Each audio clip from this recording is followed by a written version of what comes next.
Good morning, everyone. Welcome to this Monday's Wealth Creation Show. We're a wee bit earlier today than usual, as usually scheduled. But we are talking today about how to stop overthinking and really just take action. And it kind of falls in line where we've done a show about procrastination, Jim, and this kind of ties in with that quite well.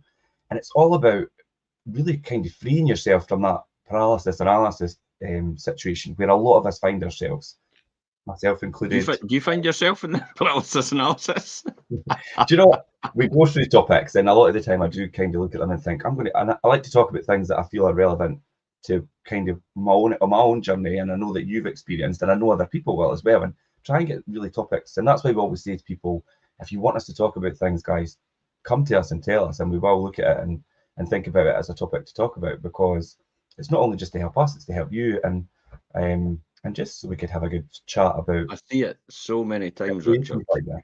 Yeah. Yeah, I see it so many times where people are actually more or less paralyzed by overthinking, and Hmm. they just keep overthinking. They keep going on. They keep going through scenarios, and the months, the days pass by. I would say the weeks pass by, and they're still thinking about it. The months pass by, they're still thinking about it. The years pass by, they're still thinking about it. By the time they get to it, they go, "Oh God, I've missed the boat." Yeah. It's like, And I've God, been I there. mean, it's absolutely crazy. They've missed the Mhm. boat and they've lost the opportunity. It's just walked right past them.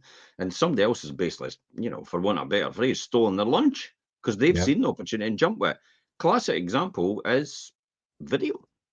Mhm. What we're doing right now.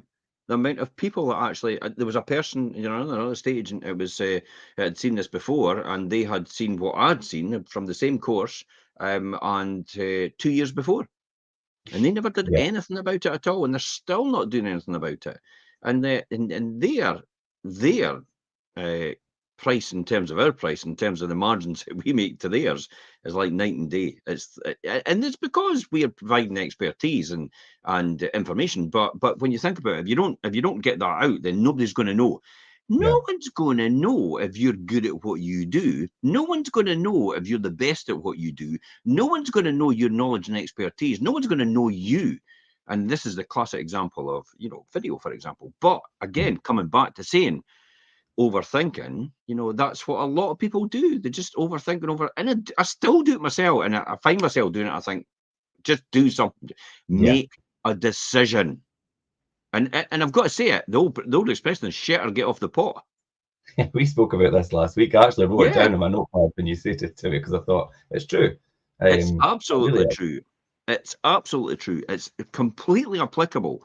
Just shit or get off the pot and let the next person go. Because the reality is, if you're Yeah. not going to do it, don't hold anybody else back from doing it. And this is what happened to a lot of companies.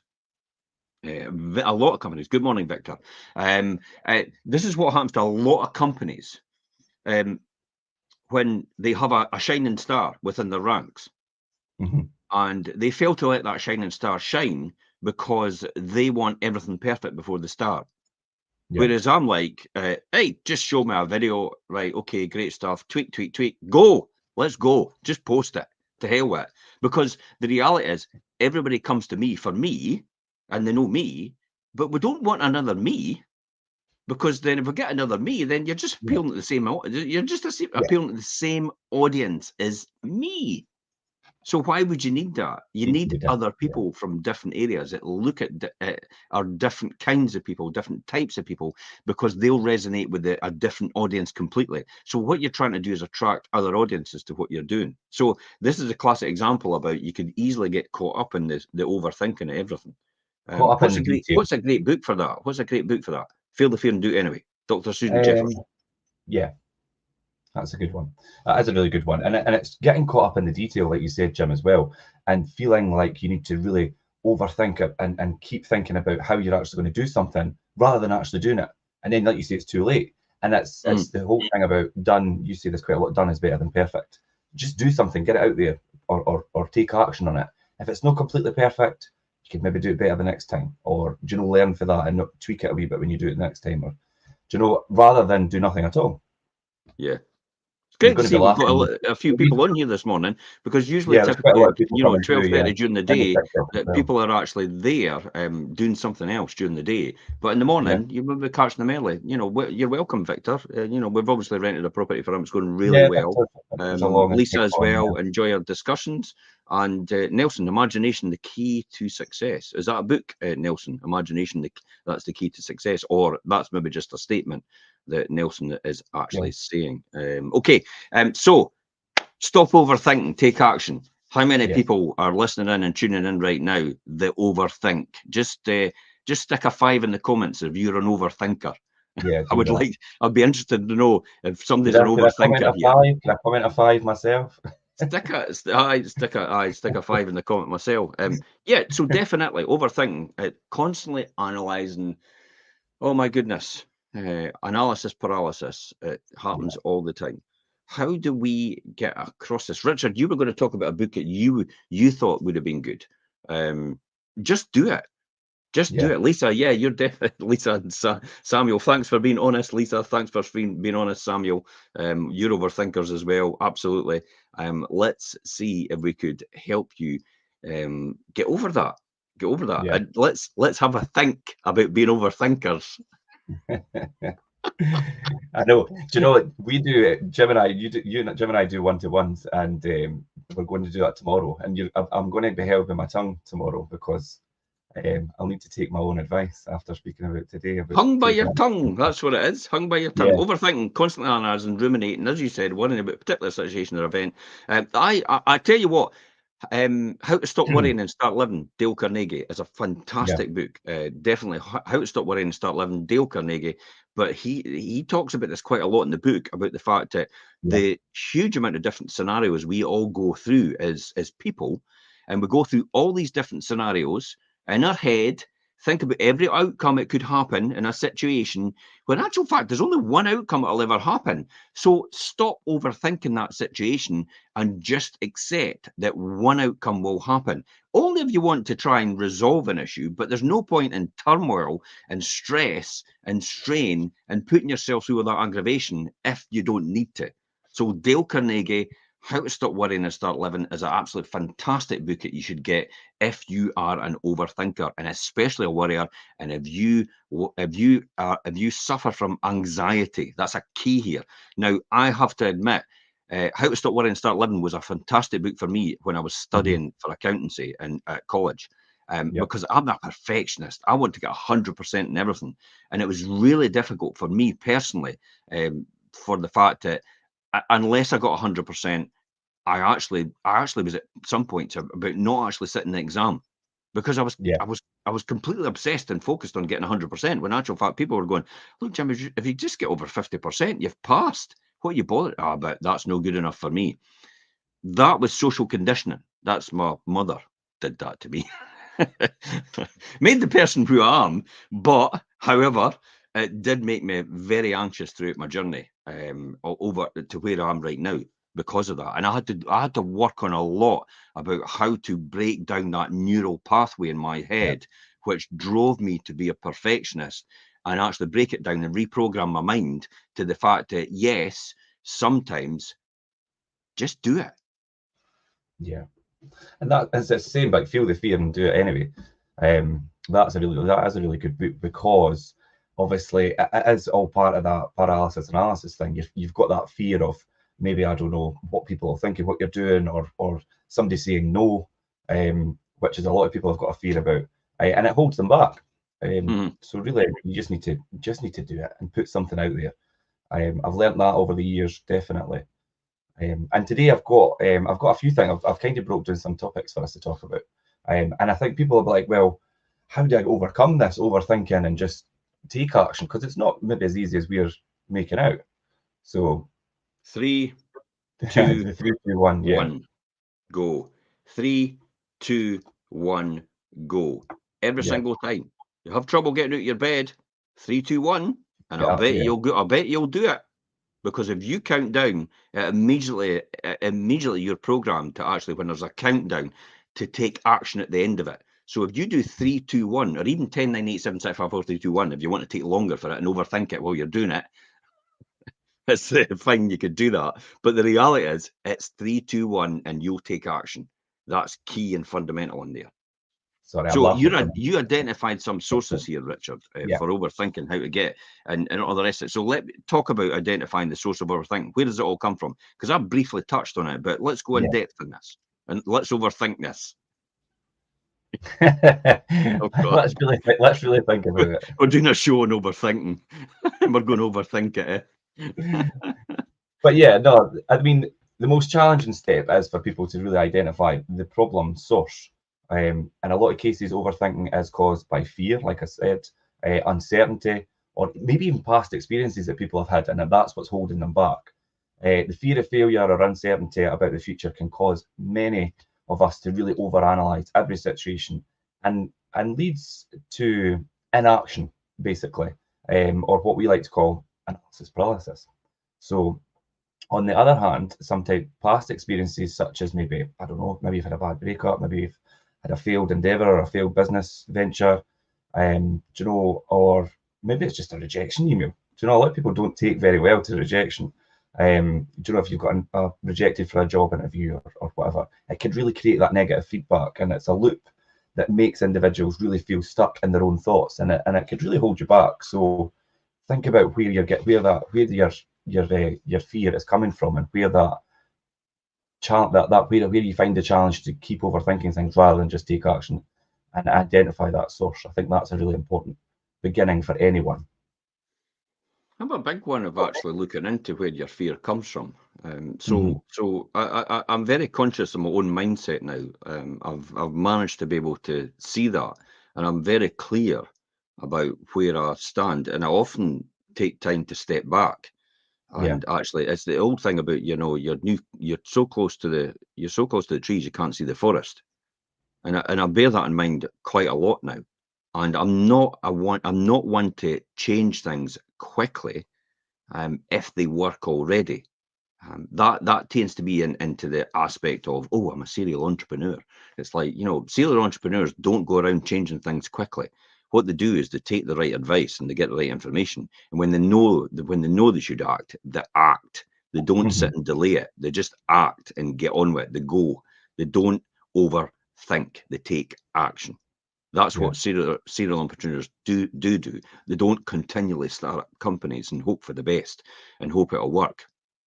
Do you think Richard Branson, when he launched Virgin Cola, woke up one day and thought, I tell you what, I'll just launch a Coca-Cola brand? No, he thought about, the aspect about, what market could we be? How beneficial would that be to our branding? Does it align with our values? All these different things, and got all that different advice first. But when he got all the right information, he went, let's go for it. And the classic example is the QR codes on our for sale boards. We have QR codes on our for sale boards that go direct to the property. We established a system. I then tested it. And when we got it working, we just rolled it out. Now, it's not perfect, but I tell you what, we'll do it as we go. So the great idea about this, about identifying the source of overthinking, when you have that thing, is jump out the window and just learn to fly on the way down. That's all you need to do. Just jump out the window and learn to fly on the way down. I tell you what, it'll give you the motive for action straight away. And that talks about something we talked about last week, the motivation. As soon as you're committed to something, your mindset completely changes. And you become so focused on what you're doing overall. And you become so focused on the goal that everything else is no longer seen. And it's almost like tunnel vision, because you know where you're going. That's why the classic example for me is every single time with property. When I see the opportunity, I just jump. I know I've got the resources to do it, so I just jump and do it. You know what you do works. You've tried and tested it, so you've got. I do all the analysis. It's all here, sitting there. The numbers are all written down there. 2 properties there now, and then another 8 properties in the pipeline possibly, and that'll take me a significant amount again. But that's the take action, where everybody else will be sitting going, "Oh, is the buy-to-let market going to change? Is it? What about the legislation? What about this and what about that?" Oh, to hell with it. It's like you're either going to make a success of something, or you're going to stay broke for the rest of your life. I kind of think there's no in between anymore. I was looking at Yeah. pensions this morning, what you need to retire, and I was reading up an article in the Telegraph, and some guy was wanting to retire when he was 57, travel the world. It's like it wasn't me that wrote in. And they were talking about how much you need, and I was like $500,000 or something gave you a retirement pension of like 20 grand a year, and I'm like, what? You're on 20 grand a year with half a million. I think I could half a million. I could leverage this $500,000. Let's take $500,000, divide it by 0.6, Yeah. just do 0.6. I could buy probably about £1 million worth of property with $500,000. Just with leveraging it, and I actually still leave myself in a position where I've got a huge amount of equity build up in that. If you really went to the nth degree and did it, you would $500,000 would get you £2 million worth of property. Now, the boat out, what, a flat, probably 75 grand, Richard? That would get you about 26 properties, 26 two-bedroom flats. So 26 two-bedroom flats multiplied by 500, just say a month. Then you've got an income every month of £13,000, multiplied by 12. You've got an income of £156,000 top line every year to service your debt, service your overheads, and you'll probably get a good net margin if you know what you're doing. And if you get your deal done right in the first place for your margins, and that's how you could leverage yourself with $500,000 rather than actually living on 20 grand a year. Plus the fact you've got £2 million worth of property, and in the next 15 to 20 years, I always say 15 to 20 years. People say, oh, 10. It's like, all right, okay, but let's just play this prudently. 15 to 20 years to double the value of the property. There's another 2 million made. So if you take 2 million and you divide it by the 20 years, then you're making another £100,000 a year on top of the £150,000 you're making.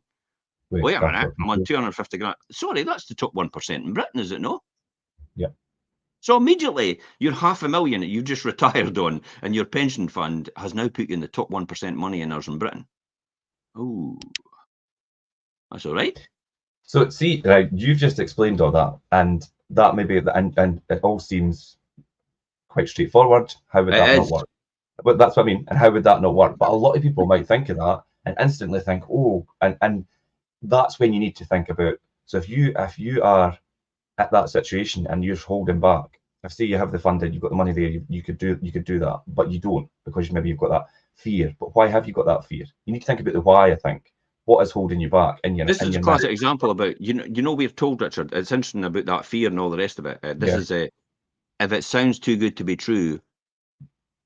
Yeah. What is it? What's the next bit? If it sounds too good to be true. Yeah. Probably. Yeah. It's not always the case. No. Because I used to tell everybody when we had 90% buy-to-let mortgages, I used to say, I could make you a millionaire in 10 years. Really? If you've got 100,000 in the bank, I could make you a millionaire in 10 years out of the 100,000. All you need to do is leverage yourself, 90% loan to value on all these mortgages, put the 100,000 in, buy 10 properties worth $1 million, all at 100,000 each, buy 10 properties, put them in, work that, and for the next 10 years, and you'll probably be a millionaire as the value goes up and doubles. And you'll have income coming in as well at the same time because you're working at it, and that's how it can be done. Now it's 25%, 75% loan to value, but 90% of the time. And no one believes me. No one believed me because it's the classic example about, it must be too good to be. Holy shit, I did it. Yeah, I know. I did it. And I tried to convince everybody else to do it, and no one else did it. It's like, so you could shout it from the clouds, but if nobody wants to believe it, nobody wants to believe it. And it's probably because they've closed themselves off from opportunity. So opportunity has disappeared in their mind, and therefore they're no longer, their focus is on something else. Yeah. It's called a or GOD. they are caught up in these things that are ingrained into them for when they're younger. Things like, oh, that's not for the likes of you, and Well, it's not. They're focused on something else, Richard. It's their job. It's like they're working 9 to 5. Some people are working a lot longer hours than that, like I always did anyway, regardless. Even though I had a 9 to 5 job and off at the weekends, I still worked and worked and worked. And that's why my career progressed so quickly in industry as well, from a trainee accountant to a financial director within such a short period of time. Because I just put the effort in, I paid the price for that. And anybody could still do that today. Everybody keeps saying it's like the overthinking thing, the identifying the source, and they've always got this mindset about, oh well, that opportunity is gone now. You got in at the ground floor. By the way, the ground floor is now a new ground floor because it's where it is now. Yeah. That's the ground floor. Because in years to come, in 20 years to come, wherever you are, someone will turn around to you and say, but you got in at the ground floor. And you're going, wait a minute, I heard Jim say that Yeah. about him 30 years ago getting into the ground floor. Do you think the people at rented and private rented sector 20 years before me, do you think if I'd said, oh, well, they got into the ground floor, there's no opportunity for me anymore? Yeah, do you Yeah. think that would When be you think, viable? Yeah, and it's but the when I past. think about It's when I what think you about said there, motivating, Richard. Sorry, it's what you said there, Richard. The past experiences, Mhm. the failures they've endeavoured, whether it's in business or whether it's the rejection that they've encountered, has been the thing that held them back from doing anything. Yeah. It's the fear of loss. It is so overwhelming and so powerful that the fear of loss drives them in their life, and they become isolated, and they become like this, Yeah. and everything revolves around them. They don't look at the opportunities round about them and get involved with everybody else and pull interests and benefits with everybody else. And a rising tide lifts all ships. That's a classic example. Yeah. So But yeah, it's easy to do that. the fear of loss and rejection, I think, goes hand in hand with that as Of well. course it Really. does. Yeah. So yeah, that definitely. I mean, identifying the source of what you're overthinking is caused by is definitely something that you need to do.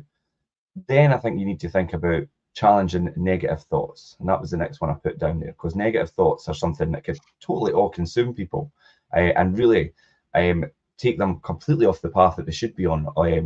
And you really need to identify what those negative thoughts are as well. Yeah. And they're often really irrational and really not based on reality when you think about negative thoughts, whether they're coming from yourself or you're taking them from someone else. It's obviously Okay. So where putting does them negative onto you. thoughts come from, Richard? Where do No, negative thoughts come from? You know, what's your thoughts on where they come from? I Why think why your did negative thoughts appear in the first place? negative thoughts, I think, predominantly for me, I think are a result of previous experiences, um, and obviously the knock-on effect from things that have happened to you that have been negative or had an impact on you that caused you to maybe feel fear or feel rejection, and then it makes you think about a certain situation negatively, and that really Flight or holds you fight. back. Yeah, Flight or fight. So let's take flight or fight, for example. yeah, Let's take other things as well are negative thoughts. So negative thoughts are usually driven as well by lack of sleep. yeah, Lack of sleep gets your thinking becomes incoherent because you're got a chemical imbalance at that point in time in mhm, your brain because you're tired. So negative thoughts sometimes creep in for that reason. Also, when you start to get stressed, you start to have negative thoughts as well. So there's a certain endorphin stressors, cortisone, for example. If you get an yeah, overwhelming feeling of cortisone and you have huge amounts of stress, you tend to think irrationally and you start to think negative thoughts. This is why people get paranoid. This is why mhm, people get paranoid because they start to get the negative thoughts into their head, and then it goes on to something else. It goes on to something else, and the worst thing is if you start to listen to other people, because then other people start to feed your negative thoughts. They start to feed them. Like for example, they start to message and say, "Oh, so and so said this, and they've said that," and then you start to believe that because you and you trust want that to affect person. it, And they're trying to protect you by telling you this, but what they're doing is they're making it worse for you. So you have to be careful of negative thoughts. You have to. This is why you have to then again go. It's almost like the cartoon. It's like put the brakes on in the yeah, car, and you straight away. It's like the feet go down. It's like whoa, wait a minute, whoa, whoa, whoa, what's going on here? Why mhm, am I being like this? Because it's I posted a simple thing at the weekend, and it was about the market in Cooper. You know the Cooper farmers yeah, market. And it just had, wouldn't it be better to have this than have a picture of McDonald's? You know, that's just a representation. I wasn't yeah. slagging off I've McDonald's, seen you post but them. wouldn't it be better to have this than that? And and that was it. That's all I said. And I tell you what, this guy went hell for leather. Oh, well, I think it's this and I think it's that. And the economy's declined because of this. And these markets take away this and take away that. And I went, holy shit. I eventually got to the point where I said to him, it's like, I don't know what has led you to go on to this whole subject about almost like question time, a debate about markets versus corporates. And the fact that it's like, I don't know what's led you to that, but this is just a simple thing to say, by the way, the Cooper market's on today. Yeah. That was it. And it's like this huge barrage of information. I thought there's something going on in that person's mind to lead them onto something else. And it's a trigger. See how the triggers. So challenge that. Challenge the negative thoughts. Watch out for these triggers that trigger you. Be aware that you have triggers and what could trigger you. I mean, everybody's got different ways of that. Now, I'll tell you a really good trigger for a lot of people, which is a positive trigger. When your vibe comes on at the disco. It's a song, yeah. And it's like, I'm up on that floor and I'm dancing. There's a positive trigger for you. And you think about the song, it just gets you going, just gets you up, just gets you wired and fired. You know, all these different things, like maybe Earth, Wind and Fire, Boogie Wonderland, maybe fantasy, you know, Earth, Wind and Fire, maybe Cool Gang, Celebration, Get Down on It. You know, all these different, these are all mine, by the way. I was just going to say that. Maybe Lionel Richie dancing on the ceiling. Lionel Richie dancing on the ceiling. It's like, wow, these are positive triggers, but you also have negative triggers. And it's associated with other things as well, with the negative thoughts, and it triggers it off. And some of the negative triggers could be certain situations. It's a flight or fight you talked about, Richard, about certain situations you've been in before, and then this happens again. But you don't realize your mind's thought to itself immediately. Your wee back of your mind, you're unconscious because you're not conscious of this, what's happening here. Your wee mind starts to run into protection mode and went, wait a minute, I knew what happened last time here. It's like, you know, this isn't going to end well.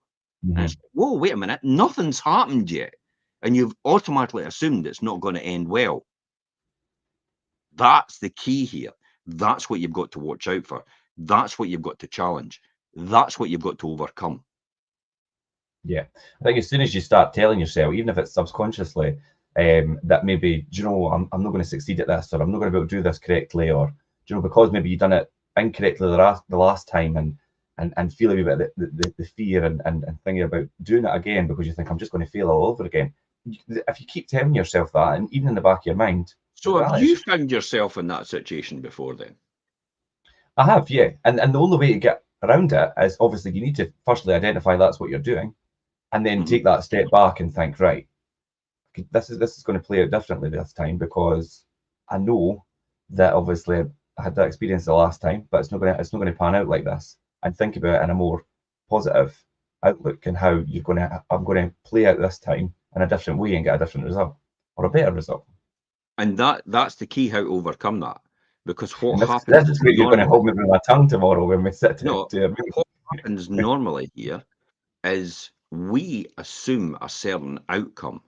Yeah. And because you assume a certain outcome in a situation that's not even happened yet, your mind is a computer, effectively. So if you're assuming that outcome, your mind works towards that outcome because that's all it does. It works towards what you want it to work towards. So as soon as you put these thoughts into your mind, it works towards these thoughts. It then goes, I need information. I need facts to back that information up that I'm just saying. I need facts and figures to back up my stance. Does this sound familiar when it comes to political? When it becomes to politicians challenging each other, they've both got the same situation, but they challenge each other in different ways. They see it in different ways. Yeah, it's the same example of that picture, as I said, with the markets, the street markets, and the McDonald's or the KFCs. You know, and it's like, which one's better? And everybody sees the same thing, but some people just have a completely different answer to that. This is why elections are a great one to talk about now. This is why we go into election. You've got people fighting over the same situation. Where I'm like, maybe the goal here should just be build more social housing.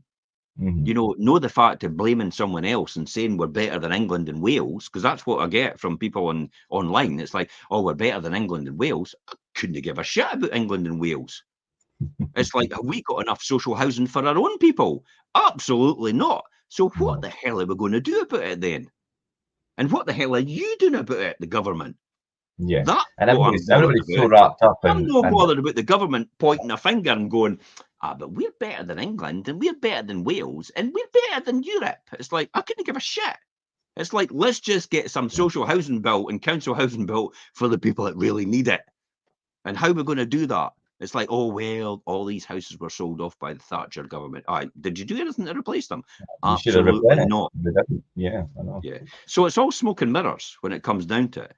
And it's the negative thoughts you have to challenge. And you don't get caught up in the mainstream rhetoric. You don't get caught up in everybody else's arguments. You argue and debate from your point of view. You don't argue against their point of view. You put forward your point of view. And you run with your point of view. And that's what you justify. This negative campaigning isn't good. Negative campaigning doesn't get you anywhere. Politicians do all the time. The first thing that comes out a conservative person's mouth is, oh, but Labour. And the first thing that comes out a Labour person's mouth, oh, but Conservative. It's like negative thoughts, negative campaigning. It maybe Saatchi proved it right because the Thatcher government did it when they went to power, and that's why she got into power. And so it was a brilliant advertising campaign, and they're doing it all over again. But it's not productive for what we are doing in our economy, in our society, because it just pits people against each other. And everybody's fighting while somebody else is effectively nipping in it and I'll say it again, stealing your lunch. It's like, well, you're fighting with somebody else about this and trying to justify your stance. Someone else is taking advantage of that situation while you're watching it go by. Yeah, So you're that's how you absolutely right. challenge negative thoughts. This comes on to mindfulness. Yeah, practicing mindfulness, and a lot of people will still struggle with that as well, and it does take a bit of practice and patience to be obviously to think about your mindfulness. I and mindfulness itself, it is an actual practice itself. You need to obviously physically practice doing it and being present and being fully engaged. Sorry. Bill Burr talks about this. I think it's Bill Burr. He says, I practice mindfulness all the time. I go to the toilet and I don't take my phone. And I just sit with my own thoughts, and that's it. I go to the bog and I sit with my own thoughts. I don't do anything else but just sit with my own thoughts. I sit outside on a bench and I sit with my own thoughts. That is mindfulness, believe it or not. Yeah, That's what it is. Taking that time. But we're all obsessed, and I see it all the way around about me. As soon as something happens, or as soon as everything goes quiet, everybody takes out their phone. Yeah. And you just see them. It's in pubs and everything. It's like, whoa, wait a minute. Everybody's meant to be talking to each other or engaging with each other, or maybe just sit and say nothing. I used to love it when I worked at Standard Life because Martin and Phil, we used to go to lunch together. And we used to go to lunch together. We used to go to have lunch and we'd sit there for half an hour, no speak to each other. Just in silence. Aye, and sit there in total silence. It was great. But then that's a good thing because it's a wee bit of respite, do you know, like because we've all got such busy days and lives, and do you know, to sit for 30 minutes and eat your lunch and just be quiet. It's interesting that you say that. We've all got busy lives. No, we don't. There's too much noise. I think there's too much noise around what we do. I think. Do you know, outside? We choose. This is why we choose, Richard. We choose not to be mindful about what we do. We choose not to relax. We choose to be busy all the time. This is this old experiment where they put 1,000 people one at a time into a room, and they said, you're going to sit there on a chair just in that room, 4 blank walls, nothing in there, and you're going to sit there on that chair for an hour. And you've not got anything to interact with. You just got to sit there for an hour with your own thoughts. However, there's a wee machine over in the corner that you can play about with, and now and again it'll give you an electric shock. It's sore, but you can if you want. More or less every single person that did that experiment couldn't last the hour. They had to go over to the machine and get an electric shock now and again. That's crazy. Because they couldn't last. They couldn't sit with their own thoughts. Whereas I'm like, oh my God, just give me a beach or let me lie on the ground in Glastonbury and just disappear into the world. Yeah. Disappear into the ether. Often lie at the back garden. Often just lie at the back garden, just. But I used to do it as a kid. I used to disappear into a wee tent. I used to get the cover out and put it over the washing line and put the bricks on the sides. And I used to lie in there, and I just used to lie in there and go to sleep. Job done. Mindfulness. That's how you practice mindfulness. You just don't take anything with you. You don't interact with anything. You just leave your phone, because the phone is an addiction. It's keeping in touch with everybody all the time. And you know, I get it all the time when people say, but you're never off your phone. Well, you think I'm on my phone all the time, but I'm not, because there's other tools and mechanisms doing that for me. I mean, I'm just on here for this reason. That's it. Other than that, all the other stuff is done prior to that, and it's all uploaded. And I'm not on the phone all the time. I'm on the phone answering people back and communicating with people effectively. But apart from that, I'm not really particularly bothered. It's like the day I don't need it is the day I'll just disappear from using it. I know people that are very, very successful that actually don't have a phone at all. Now, I was reading his article the other day, and it was a high-profile person. It had Oh, no I think idea. Had no you don't idea how have to a work the phone. clue. Who is it? I There's I have somebody, no and idea. it's somebody quite. Everybody will know who it is. I can't remember who it is. It's I just had no sent to my head. idea how to Using a work the mobile. phone. He Yeah. had not a clue, and he's got no inclination to work the phone. And I think at the very best, he's probably got a Nokia 8810 or something like that from time gone by. The Yeah. the one that was just moved into digital, so it could be used. It doesn't upgrade itself anymore, but he can get calls. That's all he's wanting. Yeah. But the only person that's got his number, his private number, is his PA and the people he wants to have his number. Apart from that, his number is not available anywhere else.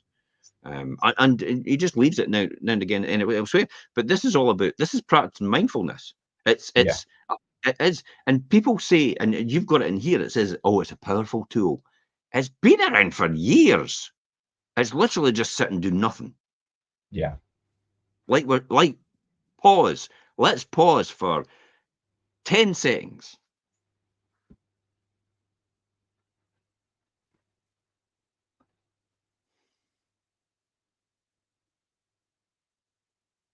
I feel great.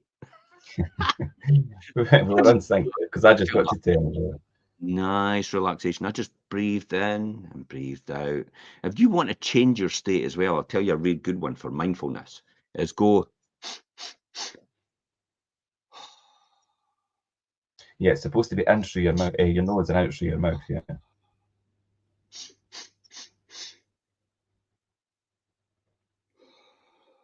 Now, you know why I do that? Because it is an instant reaction in your body to make you relax and protect yourself. That's what you do when you cry. All right. Yeah. That's what you do. That's what it is. So you're triggering off your body, and that's what triggers the releases, the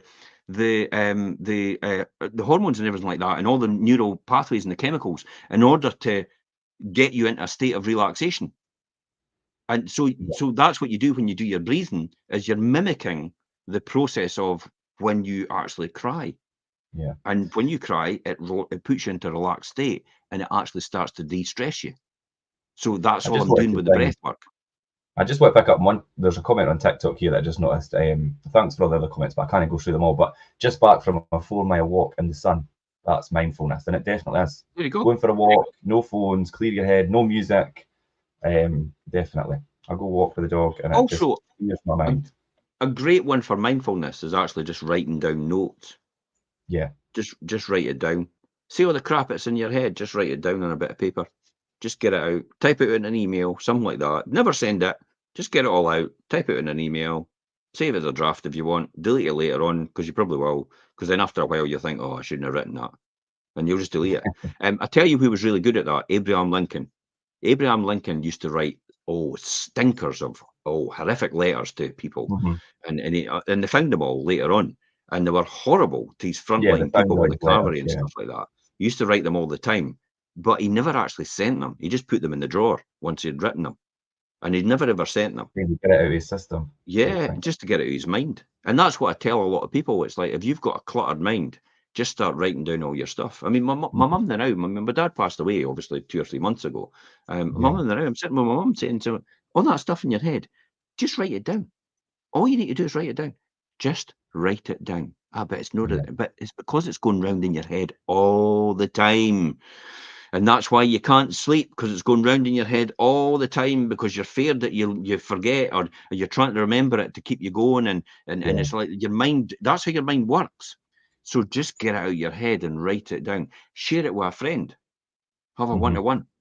That's Yeah. perhaps mindfulness, as long as you're not bringing each other down to a pity party. No, Just don't yeah, you could what be a I bit. mean, I do it every Monday morning. This Monday morning, because I'm going to start a funeral later on. But every Monday Mhm. morning, I actually just practice it. I just go for a walk with Ian. We just go, we'll have a coffee, and we just walk along the beach, walk up to Silverburn, walk in the forests, Yeah. about a 5K walk, and we'll have a great time, a fantastic time, and we talk about shite. To be Just honest, that, yeah, but it's quite good to have that, and to then to most be able people, to, it'll just be a lot of mindless rubbish. yeah, But it's it's but better it than it but all it being gets it out. better than it all swirling around in your head and not being able to kind of get it Yeah, out. it gets it out. It's quite funny, because it's all the stuff, and you'll notice it. A lot of comedians do exactly the same thing as you're doing. They talk Mhm. about the same things, but they talk it on stage and sell it to someone else, and get them to pay money to hear Yeah, them talking about all their crap. But effectively, that's what it is. yeah, that's true, I suppose. Uh, and so that's the type of thing to practice mindfulness. And these things like mindfulness and breath work, that's just categorizing what you've always done anyway, and just putting a label on it. But But yeah, you need to work on it. You need to do it to reduce your stress, your anxiety, and get you back on track, on a more even keel. mhm, Yeah, definitely getting you yeah. back on track. Like you Yeah, say, yeah, and reducing that stress and anxiety and things, will put you in a better position to be making like overall better decisions, and ultimately like taking action and just kind of like, right, okay, this is what I need to do, or this is what I'm going to do, rather than yeah. think, I think I might do this, or and letting it hold you back. So practicing mindfulness, it's really an art of being present in the here and now. And like you said, Jim, start taking deep breaths, focus on your breaths, and notice how the taking the deep breaths and things, and the air entering and leaving your body and things could really be quite prolific and calming you and putting you in a different state of mind, and that will really help you.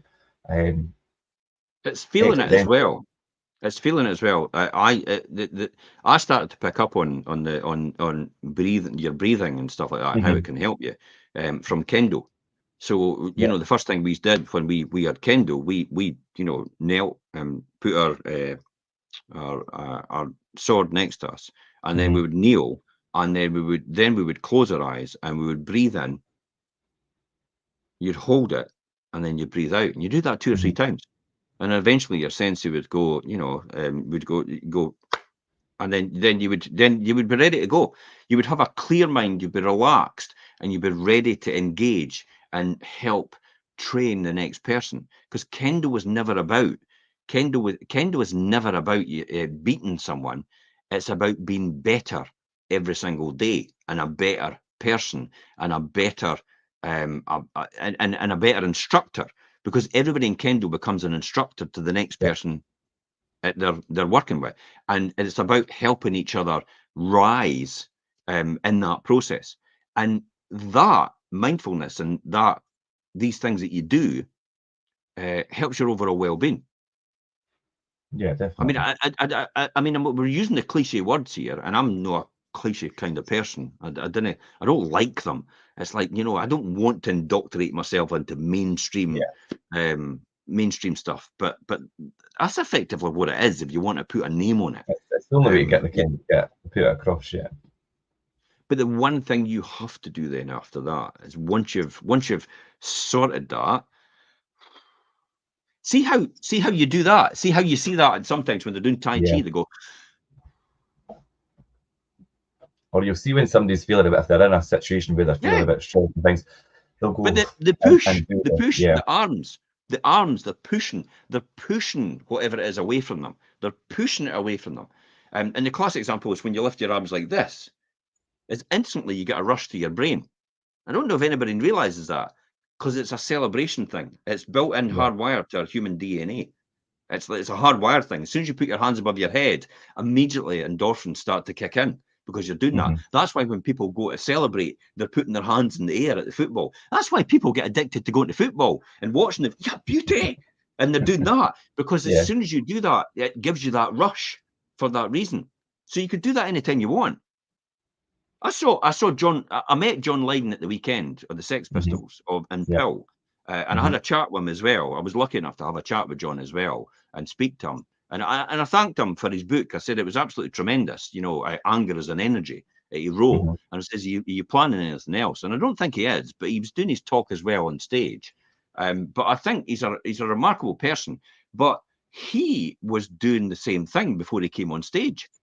Now, I was filming it and I never posted it, but I was filming him at the side, dancing about, doing this and doing that, with his arms above his head, getting himself psyched, because that's what he's doing. Yeah. And he knows because this is what they do. This is what they do before they go on stage to get themselves in the right frame of mind. We were when we were down at the Estes, we watched Phil Spencer doing that off stage, remember, as well, before he come on. Absolutely. Look at Bill Clinton. Showtime. And does that in front of the mirror. That's what Bill Clinton does every single time Bill Clinton goes on to do a speech or anything on stage. He just goes, showtime, and looks at himself in the mirror. And they've all got it. They've all got their. Now, this is a Tony Robbins. This is an anchor. Yeah. This is Tony Robbins, because I'm sure Bill and Tony are great friends still, and I'm sure Tony Robbins actually coached Bill at some point in time, and that's what Bill's anchor is. Bill's managed to build a profile in his brain of a situation which is really happy in his life and gives him that burst of energy. And that feeling like that's my vibe, come on, my song, and associate that. And he's anchored it into that showtime, looking at himself in the mirror to give him that confidence. And that gives him that confidence boost. So when he comes on stage, he's wired.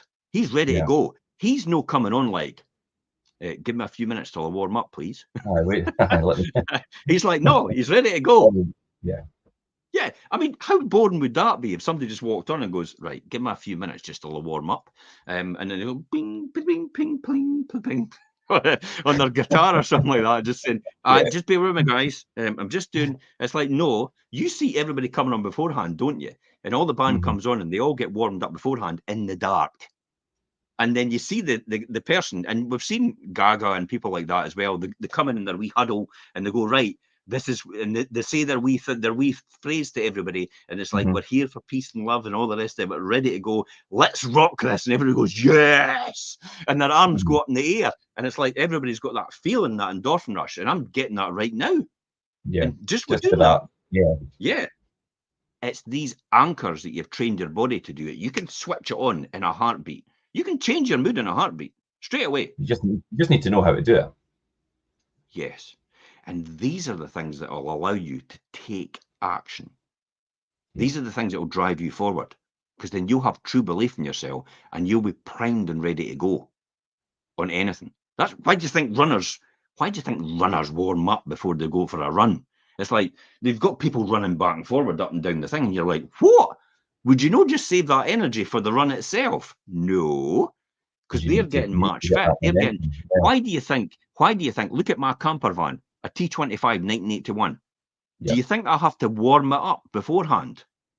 Absolutely, because the engine's stone cold and it runs far better if you warm it up beforehand before you start the journey, because you're no spluttering then to get away and all the rest of it. You're on your journey straight away. So a warm up, that's what you're doing with your body before you take action. You're giving yourself that warm up beforehand with the combination of mindfulness, the challenging negative thoughts that you said, and identifying the sources of overthinking, and then you're ready to take action.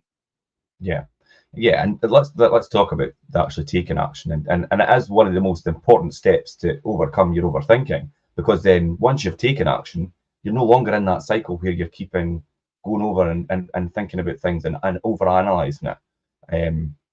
And And it's the only way really to make progress is actually to take action. And whether you're, letting these things hold you back to take action, if you just do it, feel the fear, do it anyway, and then This well, is what most people do. Right, goal number 1. yeah, Goal number 2. Goal number 3. I can't take action until I've written down my goals. Goal number 4. It's like, what do I need to do first? Let's organize that. It's like, it's analysis paralysis. yeah, Stop definitely, doing that's it. what Stop doing it. If you know what you're meant to be doing, just go out and do it. You yeah. can worry about that later on, whether you did it in the right order or no. But who cares? Do you Just do think it's something. right? Say you do have a goal, say you've got maybe quite a big goal, and the fear of not maybe executing that goal completely or failing it is holding you back. Do you think it's right to maybe break it down and then start taking action on the smaller parts of this that will ultimately make you achieve the bigger goal? Or do you Right, think that's okay. just then? Do you think then that's just overanalyzing it even A more? classic example is, will this guy do a deal with me? Will he sell his house for this amount of money?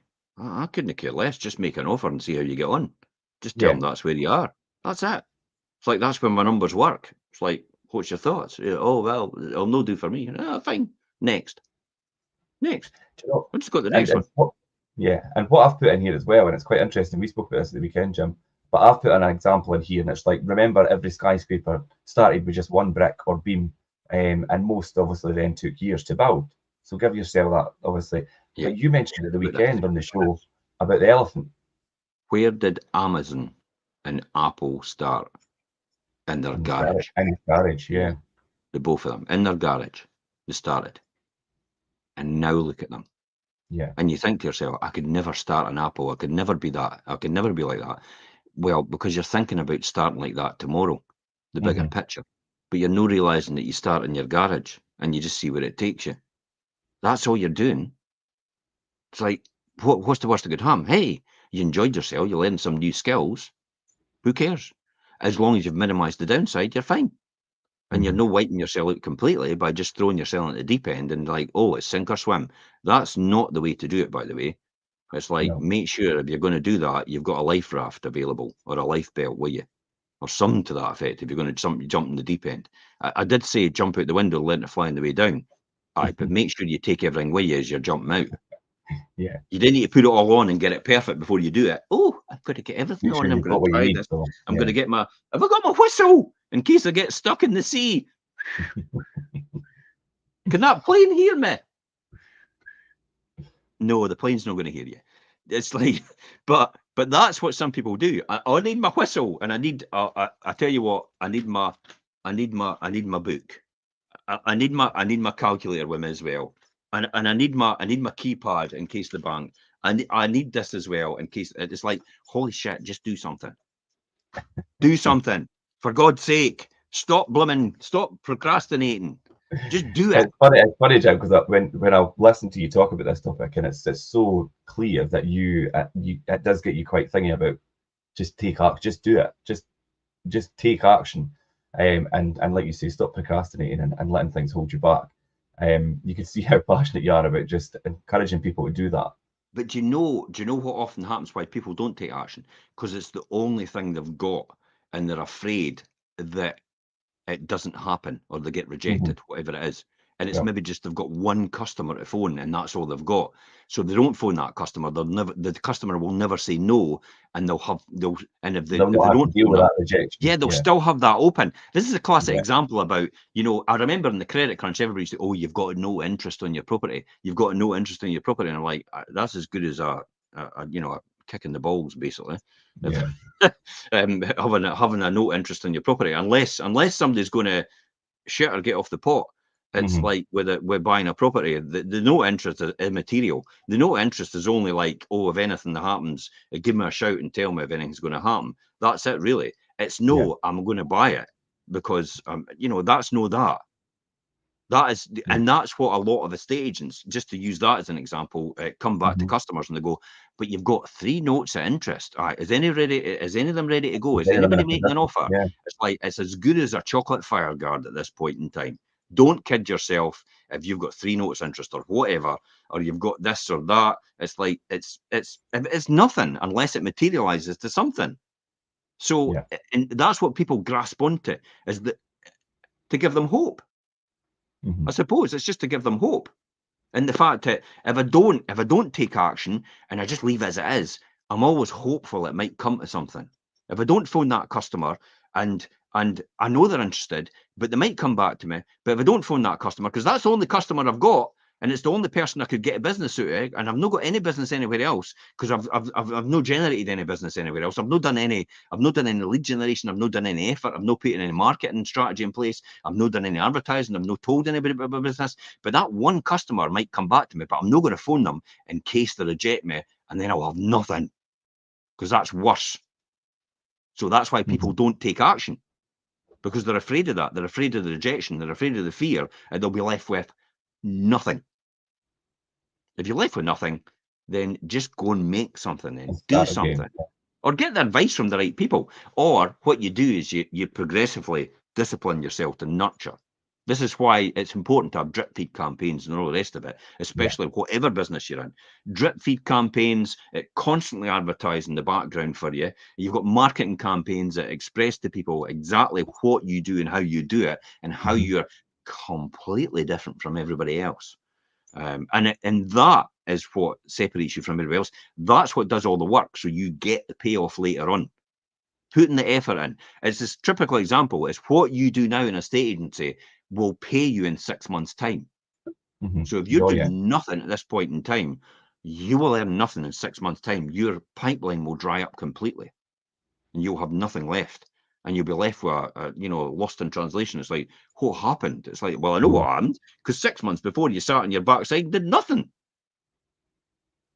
And Yeah. that's the same with everything. It's the same with your job, I suppose. When you're sitting at your job and it's like you're piddling about and just playing with your solitaire on the screen and stuff like that, and looking at Facebook and things, and looking at your phone, and checking out your pals' stuff, and moving your mouse now and again. They've been caught at that, by the way. People that Yeah, are I know. remote workers moving their mouse at the Yeah. weekend and sacked. It's like moving your mouse now and again to pretend you're working. At some point in time, your boss is going to turn around and go, "You've actually not done anything, because there's What you nothing." actually been doing. There's Yeah. what you've been doing. Now, you've heard me say that quite often. It's Yeah. like, what are they doing? It's like, they Yeah. are no longer here, by the way, because of that. It's like, what Yeah. are they actually doing? Because I don't see anything, and I don't see anything coming out productively. It's adding to the value of what we're doing in the journey of the customer. So what are these people doing? What Yeah. are you doing? That's what you should be asking yourself. Mhm. What am I doing today to better myself tomorrow? Tomorrow. Yeah. And this is where you got to say, get yourself a good kick up the backside. Don't wait for somebody else to do it for you. Just take your foot and kick yourself up the backside. And It's that's like, taking action. yeah, it's taking action, but it's embracing failure as well. Yeah, we're gonna finish up today talking about embracing failure and really dealing with probably like rejection and things as well. In that, I mean, embracing failure, it really is a natural learning process, and it's essential. Obviously, the fear of failure, as we've said, is a really common reason that people overthink and procrastinate and things. Um, but failure is not a reflection on somebody's worth or their intelligence. I think failure really is an opportunity to learn and grow, and you need to think of it like that, and not have it in a negative thought. If I you fail at can't something, it stand, gives you the I, opportunity. I can't stand the word failure. I hate it, Hmm. honestly. And that'll be surprising for a lot of people. I tend to look at it as, I just didn't pass. Yeah, Where other and, and people, and it's it's changing like, that mindset of it in yeah. your with yourself, It's, because we associate and the word this, failure with like, something negative. it's difficult for me for some reason to get to give blood, because when I go to give Mhm. blood, my iron count is awfully low all the Right. time. It's nothing to do with being a vegan. It's nothing to do with that at all. It's the very fact, I don't know, I must be quite a jumpy person, and all over the place and stuff like that, and it must run No, me down quite quickly. I know. would never have noticed. It's a surprise. It's like, even I know that about myself. But for some reason, I don't hang it. And the people on the desk usually say, "Well, you failed the test." And I went, "I never knew I was in for a test." Hmm. Was it no a case that I just didn't pass the criteria you needed? Do you need to use the word Yeah. failure? And I had a huge debate with him about it, about the fact that people don't like to be told they're failed. Maybe you could just soften the blow a bit for people rather than say they failed. Just say, look, you didn't pass the criteria, so I'm sorry, but you can't give blood today. That's all you Hmm. need to say. Yeah, That's how to which is a let lot somebody better. down gently.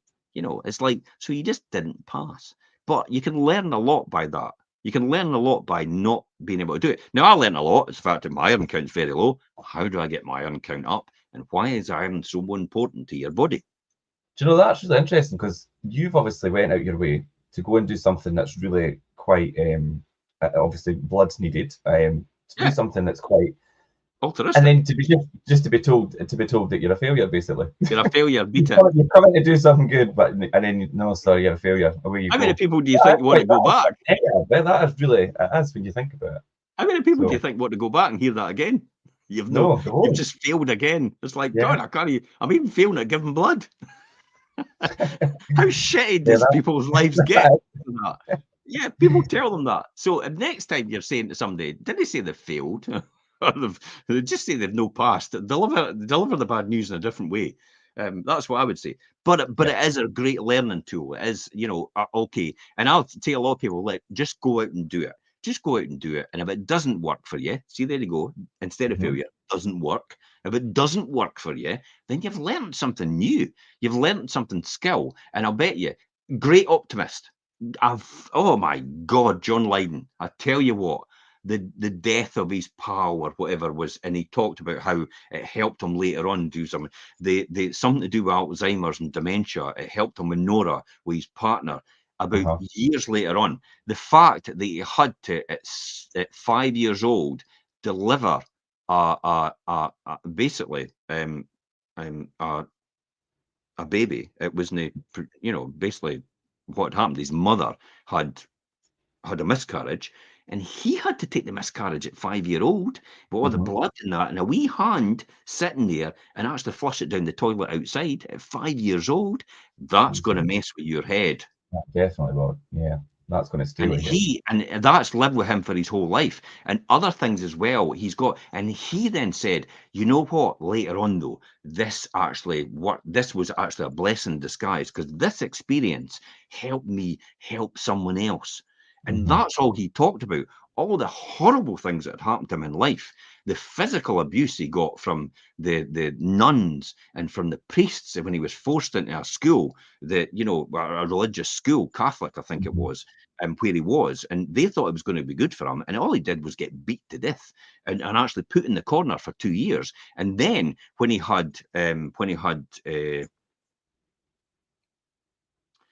a debilitating disease. What was it called? Septicemia. He had Okay. septicemia, and he went into a coma, and that was him for 4 years. When he was young, Hmm. so he Yeah. had no education or anything like that when he came out. He couldn't learn anything, and then people used to castigate him because he wasn't able to Do things talk the same properly. as everybody else.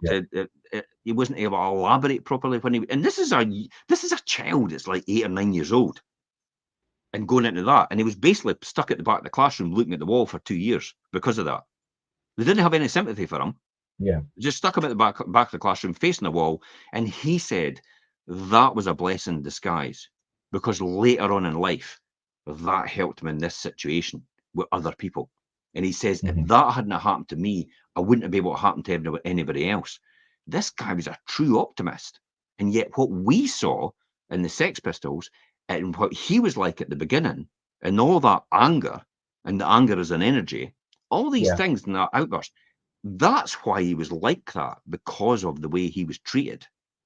And he didn't know that until now. So he's very grateful for these things happening to him, because of the life lessons he's been able to teach other people as a result and help them through their journey as well. So see how So, embracing failure and actually using that failure for a positive influence on other people's lives. so I think it'd probably be safe to say that, I mean, we can really learn a lot more from our failures than we do our success. I think so.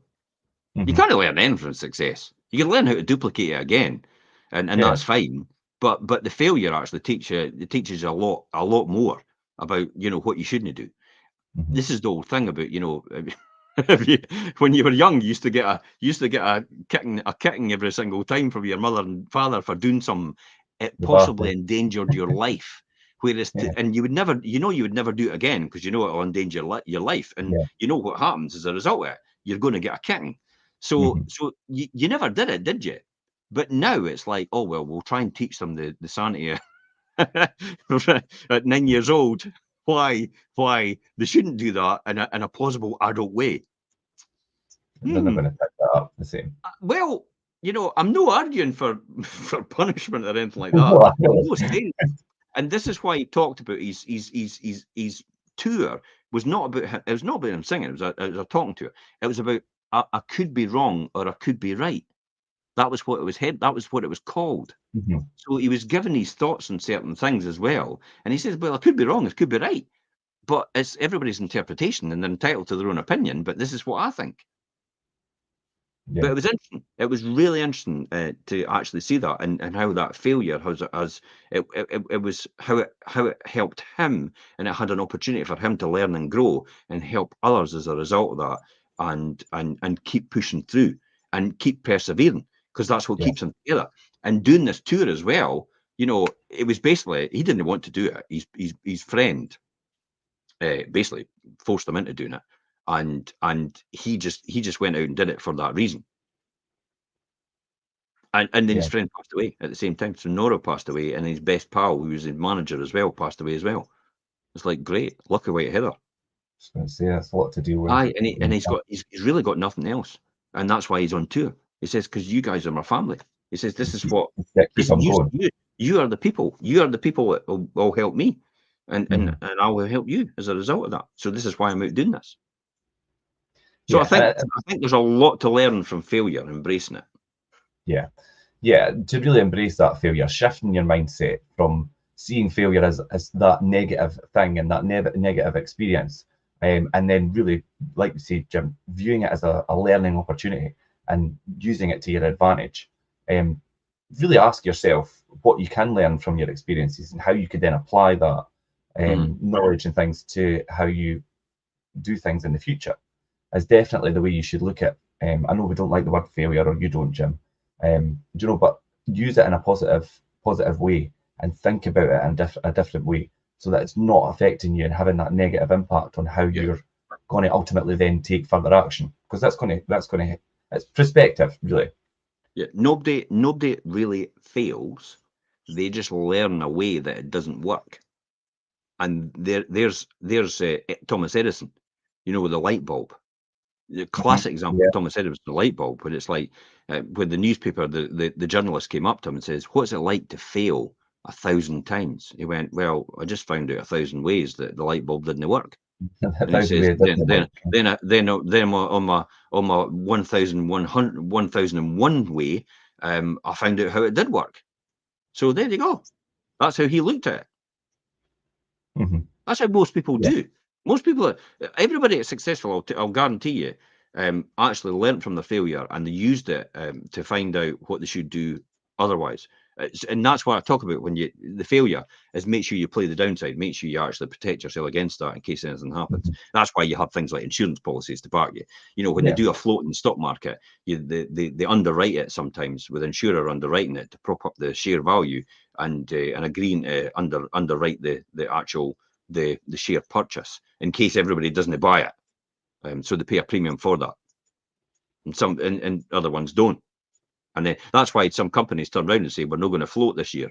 We were going to float our shares this year, but we decided not to because they realise the demand isn't there anymore, and nothing. therefore they've undermined it and they've spent all that money to find that out that they shouldn't have floated in the first place." So these are all different things you can learn from. Failure is definitely a Yeah, great learning tool. Um, yeah, but and it really takes us back to original thoughts: is bloody hell, stop overthinking and take action. yeah. Yeah, and that is ultimately what it's about. And then when we think about, like I said, perspective there, having perspective, the right perspective could really be a game changer for your own personal, your growth and things, because you do really look at what you focus on what you can do. If you focus on what you can do rather than what you can't, is a lot better perspective to have than to think Perfect. about think about the negatives and the things that you can't do. Right. So still There'll be an overthink interesting it. conversation tomorrow morning at your meeting. There will be. I'll hope to hear all these positive thoughts coming through and I've action actually being got, I've taken. got quite a lot of positive things to talk about tomorrow. But yeah, but no, that was a brilliant topic to cover today. I hope everybody enjoyed that. Thanks everybody for jumping in the comments and keeping it interactive. Everybody on TikTok, Instagram, and all the other platforms that we're on. And we'll leave it there today, Jim. That was a good show, and we'll be back next Monday. Usual time next Monday. We'll be back at 12:30. Yeah, probably 12:30 next Monday. Oh no, I'll be at Glasgow. Oh no, Jim's at Glastonbury. So it will be. We'll probably do a 9 o'clock or 9:30 in the morning because I'll be at Glastonbury. Right. I'll be walking about. So you'll get. I'll give you a wee insight into Glastonbury next week. Yeah, that'll be a good one. So tune in next week, guys, and we will see you then. And until next week, we'll leave it there. Bye-bye for now. And I'll catch you later. Bye.